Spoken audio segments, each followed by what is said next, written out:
bem-vindos ao entrevistado da semana do portal Brasil61.com. Você acompanha agora um bate-papo exclusivo com o presidente da Associação Brasileira das Empresas Aéreas, Eduardo Sanovitz. Você pode acessar essa entrevista nas nossas redes sociais e no canal Brasil61.com no YouTube. Não se esqueça de curtir, deixar o seu recado e compartilhar. Presidente, então, muito obrigada por nos receber hoje. Prazer é meu. Então, vamos começar. A gente sabe que o setor aéreo, durante a pandemia, ele foi muito afetado, né, pela crise do coronavírus. Então, eu queria a sua avaliação de como que está sendo essa retomada das empresas aéreas e como elas têm se preparado para enfrentar a crise com segurança. No pior momento, em abril, nós tivemos 8% de malha no ar, uma redução, portanto, de 92%, o que é a pior crise da história da aviação desde 1945. E antes de 1945 era a Segunda Guerra Mundial, portanto, você imagina o tamanho dessa encrenca. Vale resgatar que a aviação brasileira foi uma das poucas em todo o planeta que não parou completamente. Se a gente olha aqui na América Latina, em todos os países vizinhos e diversos outros, a aviação parou. Nós ficamos de pé principalmente por conta da complexidade que é, de Brasília para cima, você chegar com um conjunto de equipamentos, os respiradores, os exames, os testes, os remédios, se não é de avião. Embora os passageiros tenham praticamente desaparecido, porque as pessoas corretamente foram para casa se cuidar, era fundamental manter a carga no ar. De abril para cá, desses 8%, nós fomos crescendo lentamente e estamos chegando ao final de agosto com 35% da frota no ar, atendendo já a 61% dos aeroportos que atendíamos antes da crise, embora com um número de voos bastante reduzido. Então, aeroportos que tinham 7, 8 voos, hoje estão recebendo 1, eventualmente 2 voos, porque não há demanda para você transportar. O fundamental nesse processo é que, há mais ou menos 2 meses e meio, começamos um debate no país e depois com os nossos parceiros estrangeiros internacionais para criar um protocolo de segurança que permitisse a todos voar de maneira bastante tranquila. Esse protocolo foi validado pelas autoridades sanitárias brasileiras, Anvisa, ANAC, etc. É o mesmo de Macapá a Porto Alegre, é a mesma regra, e esta regra foi validada internacionalmente. Por que isso é importante? Porque, digamos que um passageiro embarque em Maringá. De Maringá ele vai a Guarulhos, troca de avião para ir a Madrid, na Espanha. Ele só vai ser autorizado a desembarcar em Madrid se a autoridade sanitária espanhola estiver segura que desde Maringá ele veio checado com uma regra correta. Esta regra tem sido divulgada para milhões de clientes que nós temos na nossa base de dados e em todos os voos os comissários reafirmam a necessidade de embarcar com distanciamento, ficar de máscara o tempo todo, a suspensão do serviço de bordo e principalmente a existência do filtro HEPA. HEPA começa com H, é o filtro que puxa o ar de cima para baixo das aeronaves o tempo todo e a cada 3 minutos troca completamente o ar da aeronave.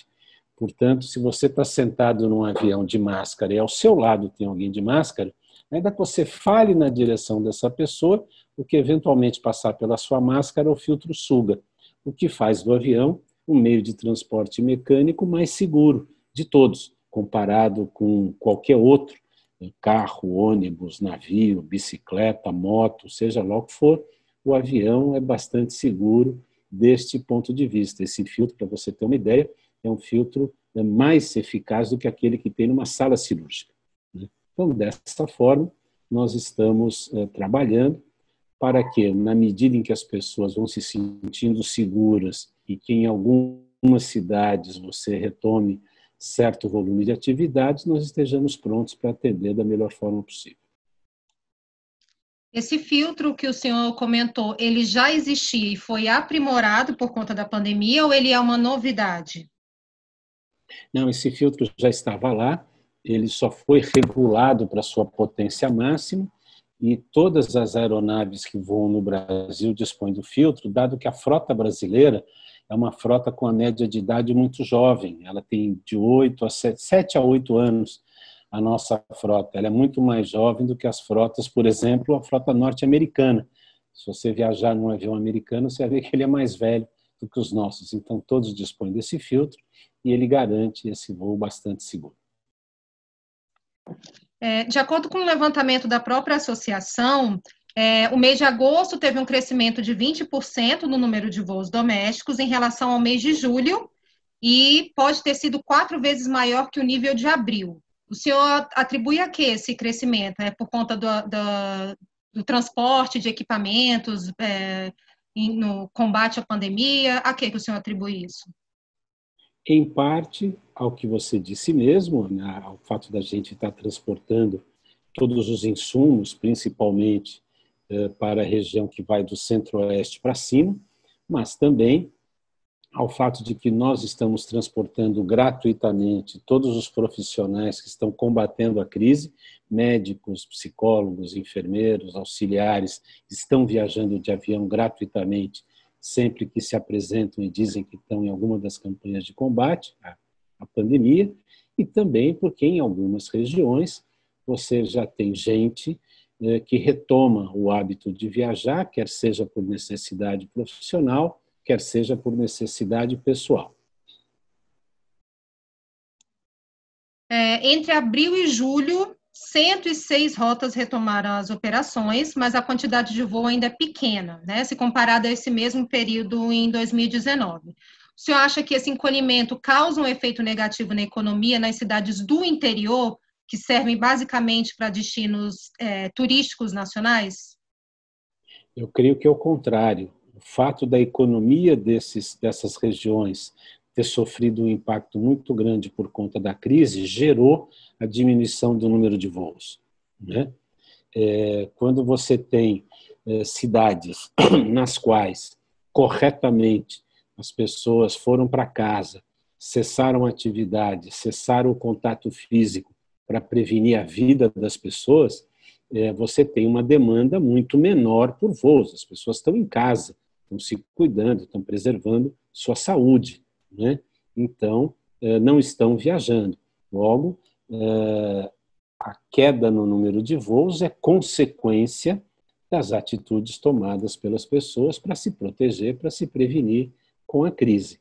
À medida em que, em algumas regiões, você tem vários planos, porque esse é um desafio que nós estamos enfrentando. Como não há um plano nacional unificado de prevenção e combate à crise, você tem 27 programas diferentes, um em cada estado.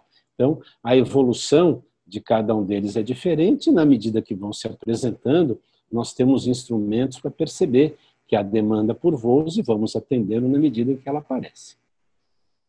Ainda falando sobre essa demanda municipal, tem alguns aeroportos que, segundo a própria associação, estavam sem ligação em agosto, por exemplo, aeroporto de Macaé, aeroporto do Vale do Aço, em Ipatinga. Tem alguma expectativa para voltarem a esses voos nesses municípios? A nossa expectativa para o final do ano está com o dobro de malha no ar do que estamos agora. Hoje, aproximadamente 35% está no ar e nós estamos bastante seguros de que, ao final do ano, estaremos com mais de 60% da frota no ar. E, no seu ponto de vista, presidente, os voos com destino aos municípios dos interiores têm a mesma importância dos voos dos grandes centros para as empresas aéreas? Eles são vitais para a gente completar a malha e completar o atendimento às pessoas, né? Muitos voos se completam com um volume de passageiros que chega do interior. Portanto, também é parte do nosso desafio retomar a malha aérea regional. Nós estamos trabalhando muito forte no sentido de atender todo esse processo. Mas, como eu dizia na questão anterior, a gente não pode passar uma média e passar uma régua achando que, por exemplo, o interior da região de agropecuária ou das regiões das fronteiras agrícolas do Centro-Oeste estão se comportando da mesma forma que o interior da Amazônia ou do que das regiões de produção industrial no litoral paulista, no Parque Industrial de Cubatão.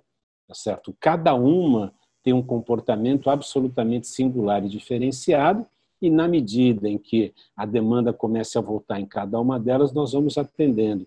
Portanto, é muito difícil você cravar uma resposta que seja igual para o conjunto do país, porque são regiões diferentes com ritmos diferentes. Perdão. Esse ano foi bem atípico, né, por conta da pandemia. Qual que é o balanço que o senhor faz para o setor até o momento e qual que é a expectativa que o senhor tem para daqui a um ano? O setor vive a crise mais grave de toda a sua história. Não há registro de uma crise desse tamanho, não há registro em toda a literatura técnica, não há registro de nada semelhante. Algo que poderia chegar um pouco próximo é a crise de 2001, quando caem as Torres Gêmeas no atentado, mas aquilo ficou restrito àquela região de Nova York, e o voo que ia de São Paulo para a Europa não sofreu com isso. Hoje não. O planeta sofreu um impacto.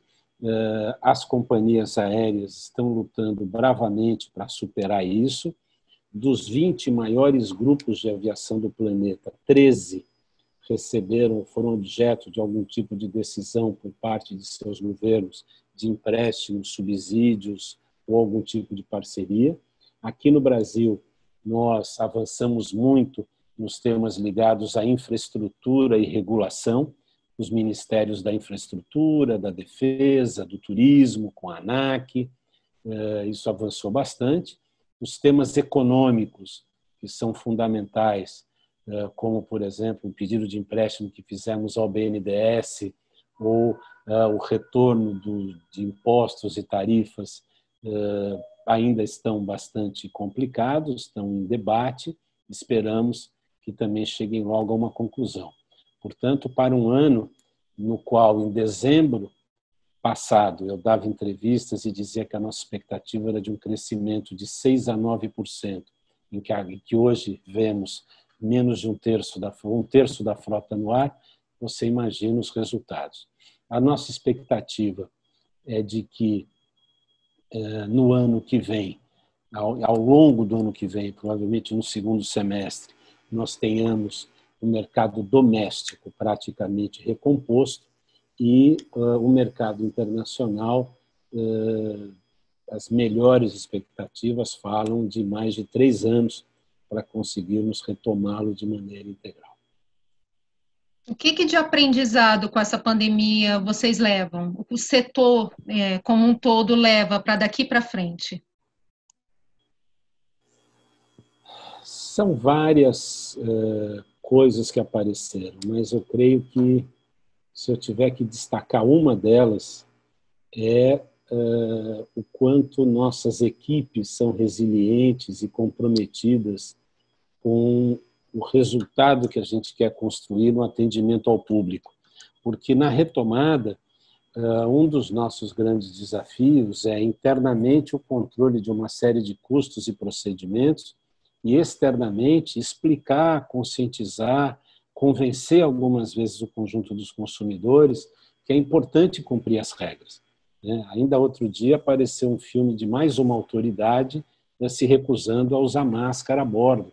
Tá certo? Então, é muito importante seguir as orientações. Eu aproveito aqui a chance para dizer isso a todos que estão nos ouvindo, nos assistindo. É muito importante que todos sigam as orientações dos comissários, embarquem com distanciamento, mantenham a máscara a bordo, entendam que o serviço de alimentação está suspenso para proteger as pessoas. E assim, a pessoa que está do seu lado, você pode não conhecê-la, mas ela com máscara, você com máscara, o filtro HEPA que está funcionando, garante um voo seguro e uma chegada segura de todos. Portanto, eu creio que esta postura educativa, essa postura de conscientização que nossas equipes todas estão assumindo, é algo bastante relevante para ficar marcado aí na memória da gente. Presidente, é isso. Eu agradeço muito a sua atenção, viu? Não, eu que agradeço, espero que fique bom e depois manda o link para a gente. Com certeza. Obrigada, viu?